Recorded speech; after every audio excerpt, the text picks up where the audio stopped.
This is a full book summary of Heart of Darkness. A little something that I think is worth mentioning before we start the summary of the whole book is that Joseph Conrad based his own experiences in Belgian Congo, of his captaining of his own ship, to create Heart of Darkness. Of course, he himself had the dream to go ahead and go to the blank spaces of Africa. He himself had the dream to go ahead and do all that when he was young, and I'm pretty sure he didn't go to Asia, but it's worth it, man. It's worth it.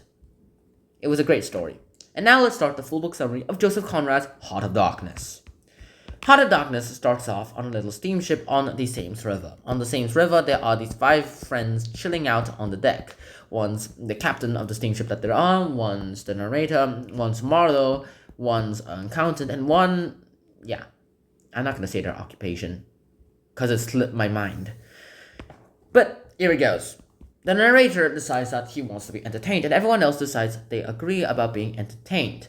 As a result, they tell Marlowe, who literally butts in with a literal story, go ahead and starts entertaining them with his story of Congo. Belgian Congo, to be more exact. It starts off with Marlowe coming back from a trip from Asia, wanting to go ahead and go to the blank part of Africa, because he calls these blank areas to be of points of interest towards him. He gets his aunt, who is a nephew of some company named The Company, to give him a letter of recommendation, but verbally, and as a result, she does that. And he gets a job. She goes ahead and is excited that some amazing and smart guy will become the civilizer of Africa, which went ahead and made Marlowe think that women are always living in their dreams. They cannot live in real life, because they cannot handle the pressures of real life. That's so not true in today's standards, but back then, that is the norm. Sorry, women. And then, of course, we go ahead, and the second that he comes out, he realizes that, he needs to get to Congo first. So, he goes on a 10-day journey on a steamship, a French one to be more exact, to go ahead and go down to Belgian Congo to get his ship so that he can go ahead and become the captain of it. On the way, he went ahead and saw the war version of the steamship, piloted by the French people, having a little skirmish with the African natives, making him think that maybe this is not such a good idea, but thinking about it, doubting it again later. Later on, when he finally arrives in the Belgian Congo, he is told to retrieve cuts. And problem, the steamship itself really needs repairs. The steamship itself is in so much disrepair that we really need to repair it. He decides to go ahead and do that. Also, it will take a really long time, 1 month to be exact. He does have this little suspicion that he's being played on because the brickmaker that he met isn't making any bricks, and he doesn't have any brickmaking tools, and he doesn't have any brickmaking ingredients.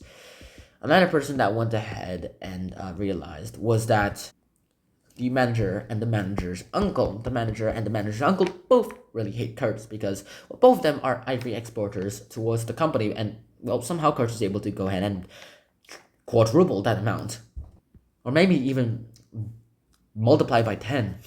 In the end, of course, we finally meet the Russians, and we go ahead and finally meet these Russian boys. Now, I'm not going to say Russian boys because that really sounds great. I have this friend who literally calls himself Russian village boy in my own home, in my own school, but right here we have this literal Russian guy. And on the way, they go ahead and find this bunch of firewood with this notebook written in some sort of code. And Marlowe keeps the firewood and keeps the notebook and tries to decipher it. When he finally meets the Russian guy, he says, yeah, that's my notebook. Why, can you tell me what this code means? And he says, that's not code, that's the Russian alphabet. Later on, the Russian guy goes ahead and reveals towards Marlowe that Kurt literally helped him open his inner eye. And since he opened his inner eye, he has this new perspective on life. That he can not do anything figuratively, literally, or in any case, metaphorically as well too. Even telling him that Kurt is sort of bonkers. But he is willing to go ahead and do that in their mentor-student relationships. Finally, though, we finally meet the real-life Kurt, the guy who was described as a prodigy and an advancement person, like a pioneer of logic and reasoning. Yeah, we find out really fast. Kurt's attempt to become wild, so it goes a little too far. He tries to civilize Africa, but eventually Africa makes him wild and turns him into a savage instead. Kurt is put back into the steamboat, but before that, he is supposed to spend the night at his African hut one more time. He tries to crawl out to go to his African comrades, so that he could go ahead and do the ritual with them. But Marlowe prevents that from happening, and he has to stay in bed for a while. The next morning, during the steamship back, he is inside the steamship, and all of his African subjects are going to miss him so hard, they say. The Russian man flees, thinking that his life is in danger, and entrusts Marlowe with all the papers that, well, Kurtz wrote, saying that preserve his legacy, preserve his reputation. He deserves that good reputation. And of course, he really does deserve that good reputation. As a result, Marlowe went ahead and decided to keep these papers for himself until he could find whoever to give them to. The company comes in and demands those papers because they say, Kurtz is ours. Kurtz's papers are ours now, eh? Yes, it is ours. Give us the papers. And Marlowe eventually relents, giving them part of the papers, but keeps some of them secretly behind.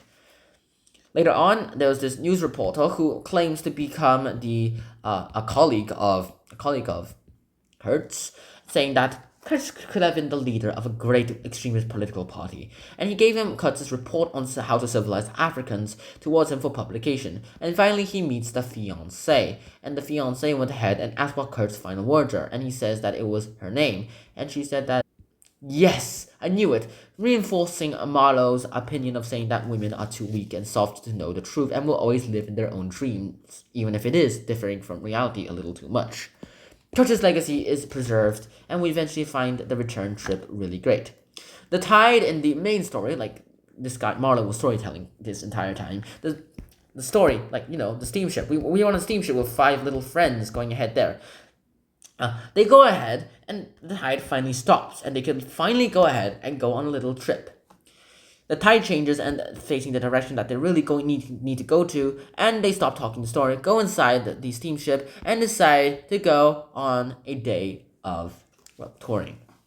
And that is the end of Heart of Darkness by Joseph Conrad. I really, really hope you guys enjoyed this episode. I poured my heart and soul into this, no pun intended. And I really hope you guys will read the book itself. It's worth it. It should be in everyone's reading list, including kindergartners. I hope to see you guys soon. Until next time, Shona, peace. Bye bye.